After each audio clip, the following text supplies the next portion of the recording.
to the red zone, looking end zone. Oh, what a touchdown!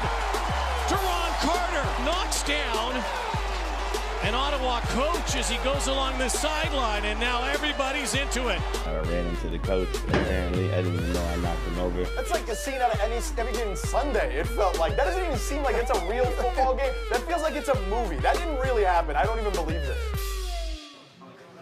Well, it happened last week, but it was still the talk of the CFL all weekend after Duron Carter ran over Rick Campbell last Thursday. The obvious question is, what was he thinking? Because as we see in the SportsCentre Top 10, there's usually nothing good that comes from confrontations with the other team's coaches.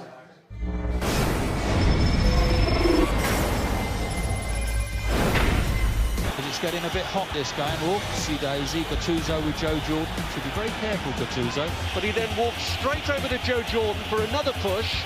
Oh, well, it's more than a push, isn't it? He's put his head in towards Joe Jordan. After Steve Wallace and Patrick Carpentier wrecked in a race in Montreal, Carpentier's crew chief Jerry Baxter tried to get even by pulling Wallace's hair. Only girls pull hair, so I don't know what to say about that.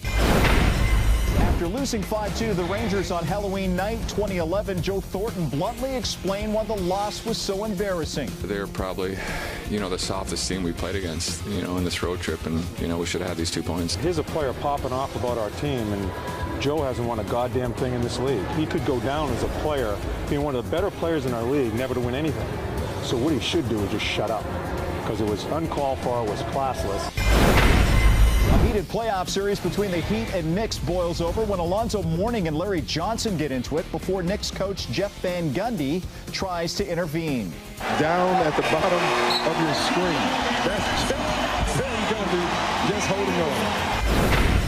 End of the first period. Watch Steve Ott, number 29. He stands off to the side and lets his teammates go.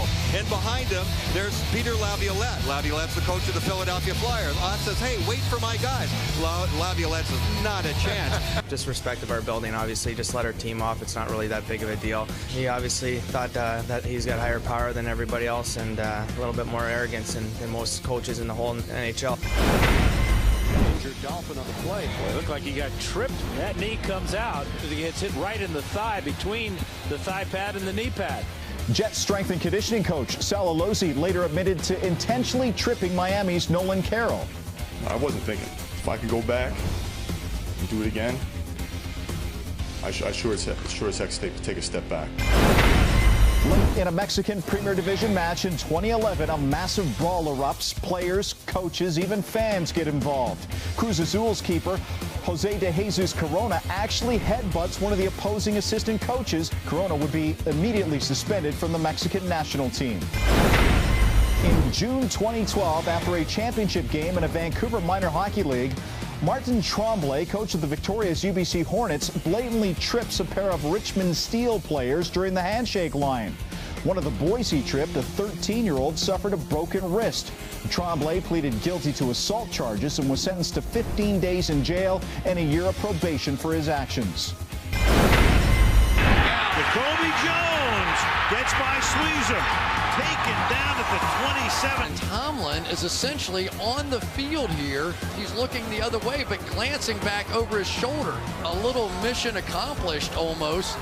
And he's snickering. I still shouldn't have got caught, man. That's the first time I ever got caught in my life. That's like Usain Bolt losing a race. I probably done the same thing if I knew I was back there. Game 3 of the 2003 ALCS, 72-year-old Don Zimmer goes after 31-year-old Pedro Martinez. Oh, my goodness. I'm embarrassed for the Yankees, the Red Sox, the fans, the umpires, and my family.